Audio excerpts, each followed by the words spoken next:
I guess from the time I was very young, I couldn't understand why everyone kept telling me that I was a girl and that I should be doing things that girls do, and because as far as I was concerned, I was a boy, and I didn't understand. It was a lot of confusion.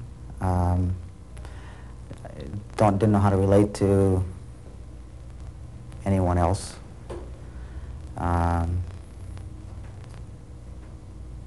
It's just very uncomfortable. It makes you feel crazy.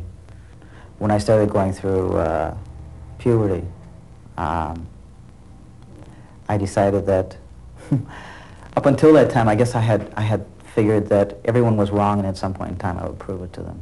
I mean, as irrational and illogical as that sounds, when I started going through puberty, I decided that they were all right and I was all wrong, and I must be crazy. It was the only explanation I could come up with, because at that point in time I had never even heard of transsexualism.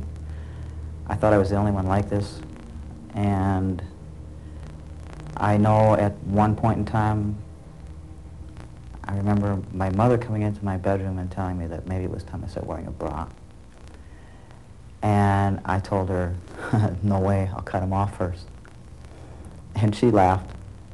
And I'm sure that no one ever knew just how serious I was about that. And I did truly consider it at one point in time. And the only reason that I didn't do it was because I decided if I did, I would probably bleed to death, and everyone would know what I had done, and then everyone would know how crazy I was.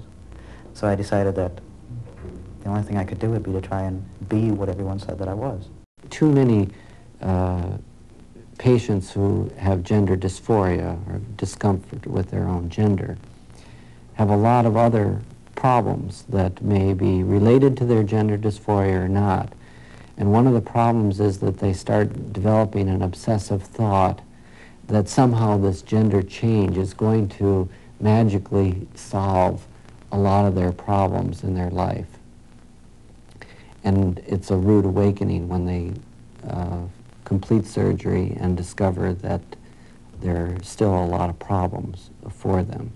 So in our approach here in our clinic, we like them to resolve a lot of their psychological problems and issues before reassignment, and then we have much more confidence that they are going to be successful in their reassigned role afterwards. Brad has been a man for less than a year. There are still many issues that he will confront, but this major issue in his life, whether he is male or female, has been resolved.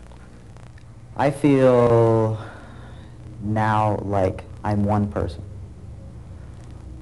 whereas before I always felt like I was kind of a real confusing mixture of two different people. Not only two different people, I mean, generally I think when you think of yourself feeling as two different people, you think of two different people of the same sex. I mean, I think it'd be very hard for anyone who hasn't experienced it to imagine what it's like to feel emotionally and mentally one sex and appear to other people physically as another. I mean, there's no way to really explain it, I don't think. But I do now feel like one person, and I feel quite secure in who I am.